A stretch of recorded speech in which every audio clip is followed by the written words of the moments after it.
Саламатсыздар. Жаңа баштап отырсыз ба? 5 milyon, 10 milyon. 5 milyon. Kim sağlıklı? Siz mi? Ötörüz biz. Tospa bolbayız, артына отырып. Анда балдар, biz үйгө тапшырма, диндердин өнүгүү тарыхына кайсы теманы бердик эле, кайсы темага келдик? Ким айтып турат? Сүрдөнбө, жашынакай отурабыз, бир четинен бизге бүтүсүз болуп толкунданып кеттик, өзүбүз дагы президент келет деп ойлогон эмеспиз, балдар дагы толкундап кетти.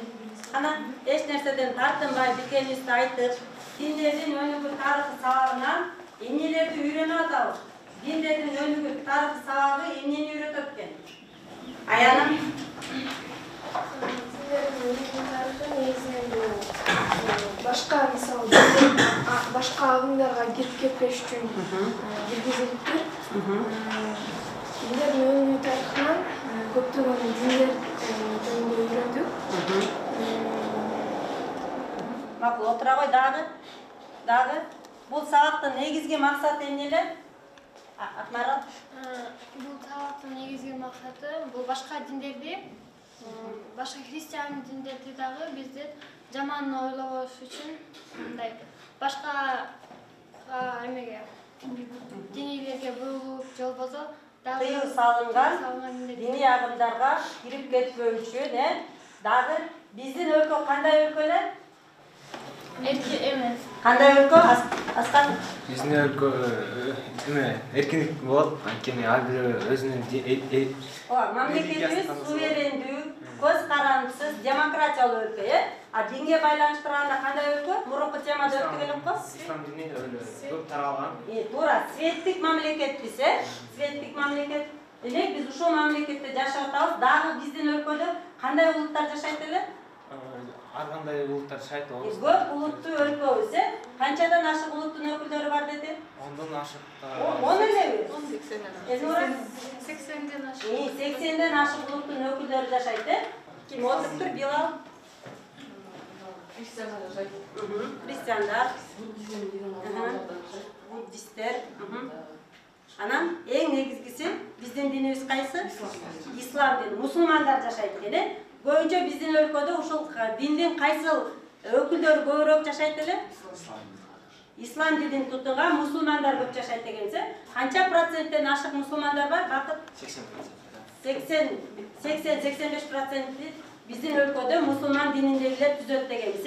Демек, ар бир диндин өкүлдөрү кандай жашашыбыз керек?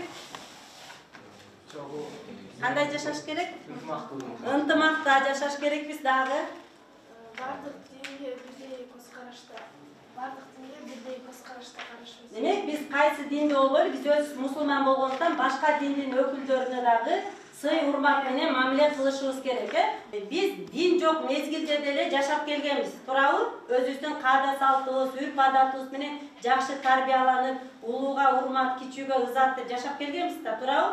Анан биздин ата-бабаларыбыз ушул динди тандап алышкан. Буга чейин деле ислам динин, буддизм диндерин тандап алса болот беле? Болмок. Бирок эмне үчүн ушу ислам динин тандап алды? Анткени бизде ислам динин тандаган себеби анткени биздин биринчиден өзүнүн кыргыздардын өзүнүн окшоштугун карашкан биринчиден. Кандай окшоштук бар экен башка диндерде? Биздин жашоо турмушубуз динге эмне болгон? Окшош. Туура келген, туура келген. Ушуга чейин эмнени үйрөнүптүрбүз, эмнени түшүнүптүрбүз, эмнени билиптирбиз, экөөнү суроо беребиз. Эгер жооп бере албагаса, кайра өзүбүз жооп беребиз. Анткени биз буга чейин өттүк да ошол темаларды. Анан Эленора, Ислам дининдеги негизги булактар булар кайсылар? Негизги булактар бул Куранын китеби болуп саналат. Ал жакта ар биринин кандай жүрүш керек, адам баласы кандай болуш керек, жана Кудайдын адамга болгон эмеси кандай болот, ошонун баарын маалыматтары ушакта жазылган да. Эленора туурабы? Ислам дининин булактары, негизги булактары бул Куран, Сүннөт, Ижма, Кыяс. Бул сабак качан келди? Быйыл эмес, былтыр сентябрда. Жок, былтыр жыл менен былтыр болуп калды. 2022 жыл. 22 жылы сентябрда кирди, 9-класска Биздин планыбызда 7-8 класска дагы киргизүү планыбызда бар.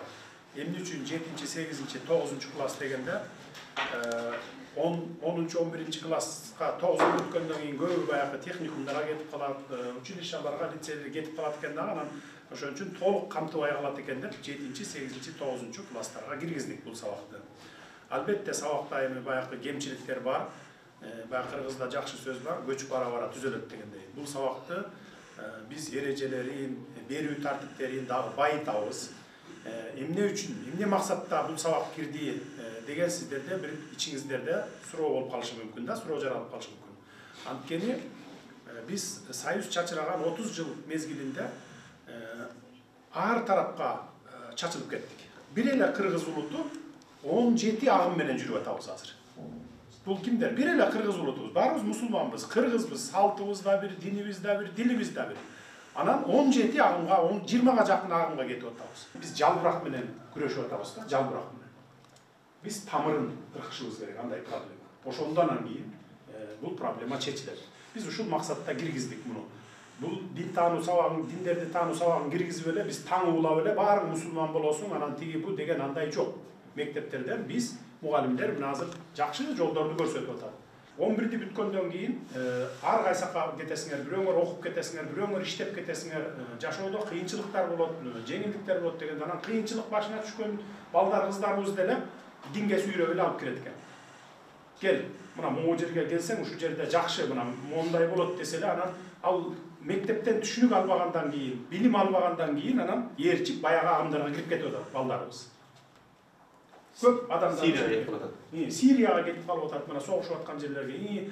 Ушинтип барып эле бир капырларга каршы күрөшүп, ок атсак эле бейишке чыгат экен биз кийин деген бир мындай кыска түшүнүк, чолок түшүнүктү мээсине тутуп алат экен дагы эле, ошондой жерге келип. Же болбосо бир капырга караша бирдеме кылсаң, жардырсаң анан өлүп калсаң сен бейишке чыгасың десе, ошондой бир халк сөздөргө ээрчип алып, ушундай кирип кетип атат. Биз ошон үчүн ушул сабакты киргизип атабыз.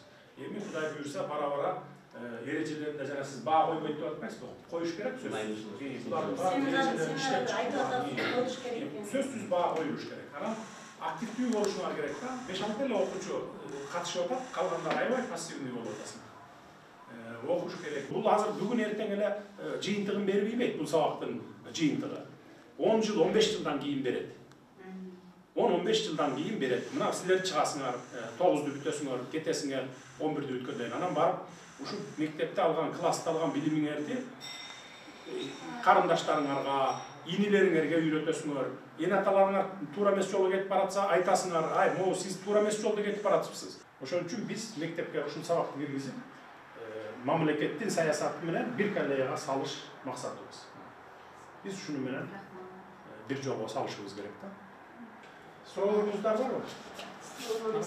Суроолорубуз деле жок, биз мен директорубуз жакын келген быйыл. Бир окуучу жигит суроо берейин деп